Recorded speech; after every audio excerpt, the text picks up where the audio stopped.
Hello everyone, myself A Rajmane. Next point बघायचा आहे 5व्या चॅप्टरमधला, classification based on mode of access of memories. So again it is memories again classified as sequential access, random access. The mode of access that is the manner in which memory locations accessed for reading and writing the operation. So sequential access म्हणजे काय? Sequential memory have a sequential access to various to various memory locations. So time required to access the various locations will be different. ठीक आहे. Sequential memory have sequential access to various memory location. Sequential होणार. So time required to access the various location will be different. Random access काय बघा, any memory location can be accessed without going sequentially. Sequentially काय होणार नाही, randomly होणार. ॲक्सेसिंग any memory location for read and write needs some amount of time. ठीक आहे. Next काय बघा, classification based on fabrication technology. Again it is classified as bipolar technology, MOS technology. Bipolar टेक्नॉलॉजीमध्ये काय बघा, the examples of bipolar technology are TTL and ECL and RAM, ROM, EPROM can be fabricated using either the bipolar or MOS technology. Second काय आहे, MOS technology that is the unipolar technology. The dynamic RAM, EPROM, EARAM are fabricated using MOS technology only. Random access memory RAM, static RAM, SRAM. It is possible to implement the static RAM using the bipolar as well as MOS technology. Standard data remains as long as power is applied to chip. तर static रॅममधली बघा, ही this is the circuit diagram of this static RAM. इथं काय केलं आहे बघा, collector of one terminal is connected to base of another terminal. Again collector of one transistor is connected to base of another to form a cells in the matrix. If Q2 is off and Q1 is on, then 1 is stored. If Q2 is off, Q1 is on, 1 is stored. If Q1 is off, Q2 is on, 0 is stored. ठीक आहे. Transistor acts as a switches. आता बघा, if high pulse is applied to set input Q1. बघा इथं high input apply केलं, high pulse जर set इनपुटला apply केलं तर this transistor Q1 remains off. So the collector voltage of this transistor is high. बरोबर आहे ना. हा ट्रान्झिस्टर ऑफ असल्यावर हे काय होणार, 3.5 व्होल्टेज जे आहे ते इथं मिळणार आपल्याला. So it is a high voltage. This high voltage goes to the base of transistor Q2. So this transistor is in saturation stage. Saturation stage. त्याच्यामुळे काय होणार बघा, 0 is stored in cell. So 0 is stored in cell. Again, if similarly when high pulse is applied to reset, then Q2 is turn off. आता बघा, जेव्हा हाय pulse मी याला apply करणार, आता रिसेट टर्मिनल हाय पल्स अप्लाय केल्यावर काय होणार, Q2 ऑफ होणार. Q2 ऑफ असल्यामुळे ह्याचं बेस व्होल्टेज जास्त असणार, हे बेस व्होल्टेज Q1ला मिळणार. त्यामुळे हा सॅच्युरेशन स्टेजला जाणार and it will store the 1. बघा, 1 is stored in the sale.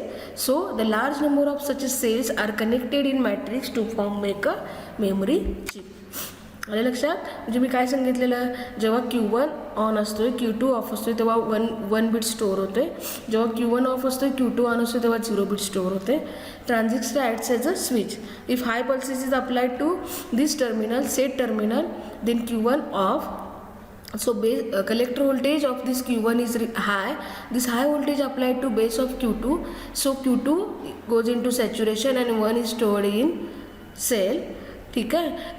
When high pulse is applied to reset terminal, then transistor Q2 remains off. Transistor Q2 of झाल्यावर काय होणार, कलेक्टर व्होल्टेज इज हाय असणार, ते ह्याला कुणाला जाणार, बेस ऑफ ट्रान्झिस्टरला जाणार. त्यामुळे Q1 काय होणार, हाय होणार. बरोबर आहे. Q1 काय होणार, ऑन होणार. Q1 ऑन झाल्यामुळं 1 is stored in set terminal. बघा, स्टोअर्ड बिट 1 कधी, जेव्हा Q1 ऑन असतोय, Q2 ऑफ असतो. स्टोअर्ड बिट 0 जेव्हा Q1 ऑफ असतोय, Q2 ऑन असतोय. ठीक आहे. Dynamic RAM that is DRAM इथं बघा control and row signals apply केले आहेत त्याने, बरोबर आहे. त्याच्यामध्ये एक मॉस्फेट स्विच आहे आणि कपॅसिटर आहे.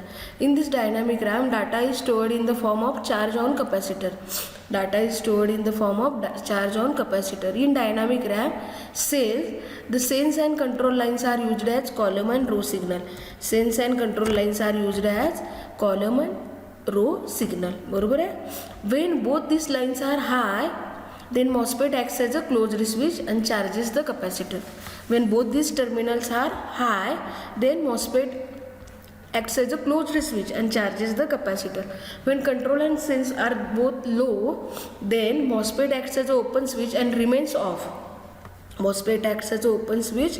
जेव्हा दोन्ही लो असणार आहे तेव्हा MOSFET acts as a open switch, बरोबर आहे. त्यामुळे काय असणार आहे, remains off. And capacitor retains it charge because there is a no path for the capacitor to discharge. काय होणार आहे, जेव्हा ते लो असणार आहे तेव्हा हा मॉस्फेट ॲक्सेस जो क्लोज्ड स्विच, जो कपॅसिटरवर चार्ज आहे तो तसाच इट इज राहणार, कारण त्याला डिस्चार्ज व्हायला पाथ नसणार आहे, बरोबर आहे. So there will no path for capacitor to discharge, thus the logic 1 bit is stored. Logic 1 bit is stored in this way. आले लक्षात. जेव्हा बोथ टर्मिनल्स हाय असतील तेव्हा काय असणार आहे, MOSFET acts as a close switch आणि कपॅसिटर चार्ज होणार. जेव्हा बोथ टर्मिनल लो असतील तेव्हा MOSFET acts as a open switch, तेव्हा capacitor MOSFET acts as a open switch. त्यामुळे काय होणार आहे, कपॅसिटरचा चार्ज तसाच राहणार, कारण there is no part to discharge. So 1 bit stored in C. Advantage बघा, the single bit dynamic RAM is formed using only 2 components, 1 MOSFET and 1 capacitor. 6 MOSFET are required for static RAM MOSFET. Hence it needs very small area. ठीक है.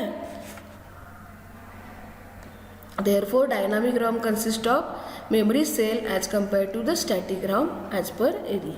Disadvantage काय बघा, the charge held by capacitor needs to be refreshed after the every few millisecond.